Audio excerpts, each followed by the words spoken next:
Okay, I've got the pieces 3D printed, and I put them together with a little bit of screws and some hot melt glue. This is a prototype after all, and it works sort of like this. It will just have two axes, just going back and forth, or one axis, I should say, just left and right.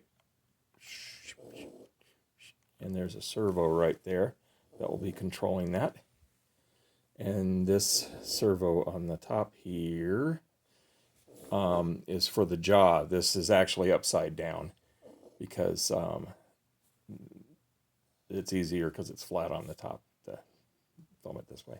Anyway, that's pretty much all it does. This is going to go inside the Crypt Keeper, and I might make some others for other masks for Halloween. And it's just to give it a little extra realism. And this will be controlled by an Arduino. And that's about it.